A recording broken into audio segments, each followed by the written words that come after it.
franchise. Now's not the time. Go ahead and invest heavily on the defensive side of the ball, as we talked about. Pick up your number one receiver, hopefully through free agency. We'll see. And get this team established. And you know what?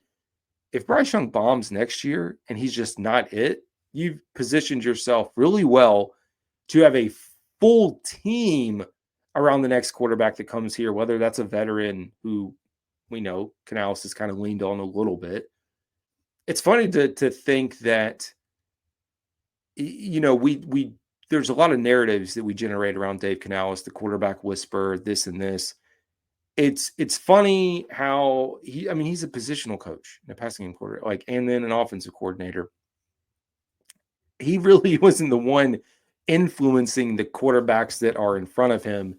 And some people like to say, well, Dave Canales likes to work with blah, blah, blah. Dude, Dave Canales is dealt the hand that he's dealt with in Seattle and works with whatever quarterbacks in front of him.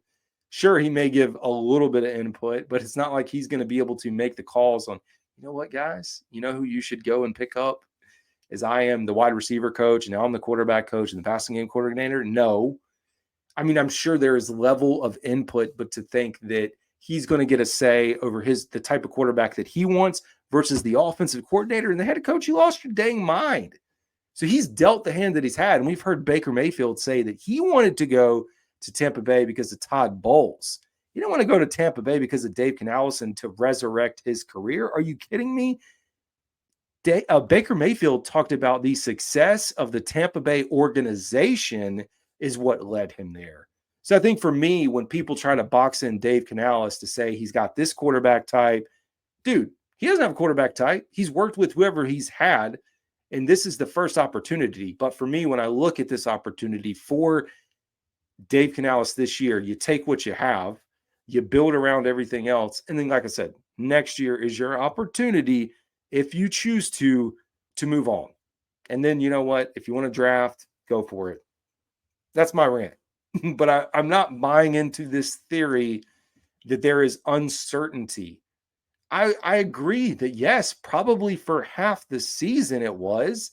And then week over week when Dave Canales would not commit to Bryce Young, but we're in the home stretch. And as we've said, we've heard the statements.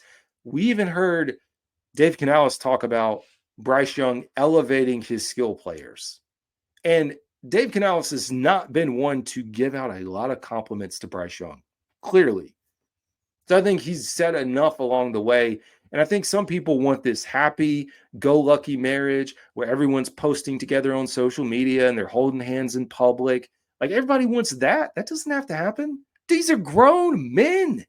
Like, what are you trying to force?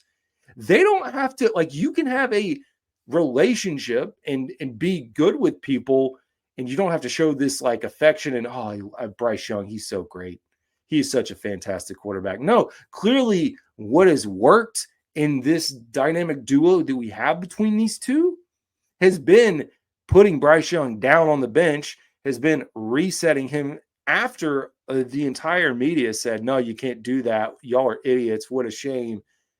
Dave Canales has